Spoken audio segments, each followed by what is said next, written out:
Тары қазақ халқының ең ежелден қолданған ең құнарлы әрі шипалы азығы. Ал соңғы жылдары халық медицинасы мен диетологияда тарыны қайнатып ішкен шай кеңінен танылып келеді. Бұл шай асқазан, бауыр, бүйрек, жүрек сияқты ішкі ағзаларды тазартуға, нығайтуға көмектесетін табиғи ем ретінде ұсынылады. Тары шайы не үшін пайдалы? Тары қайнатпасы құрамында магний, фосфор, темір, В тобының дәрумендері, кремний, антиоксиданттар бар. Осының арқасында ол ағзада келесідей әсер береді. Асқазанды тазалап, қыжылды басады. Тары ішектегі артық қышқылдар мен шлакты өзіне сіңіріп, ішкі ортаны тепе-тең ұстайды. Асқазан қабынуына қарсы әсер етеді. Бүйрек пен бауырды қуаттандырады. Тары зәр айдайды. Бүйрекке тас жиналуын алдын алады. Бауырды майдан тазартуға көмектеседі. Қан қысымын реттейді.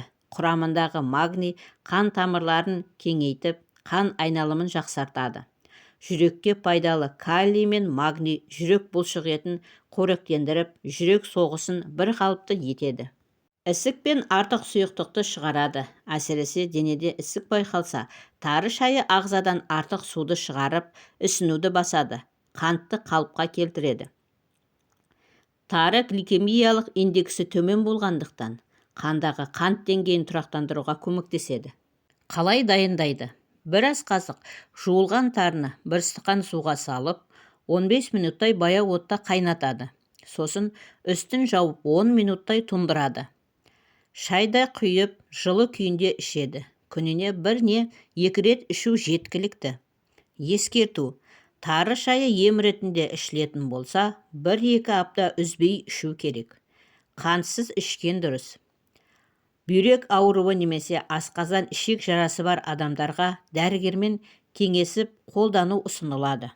Міне, құрметті көрермен, осымен видеомыз аяқталды. Егер видеомызда пайдалы болды деп тапсаңыздар, арнаға тіркеліп лайк басып, пікір қалдырып, қоңыраушаны баса кетуді ұмытпаңыздар.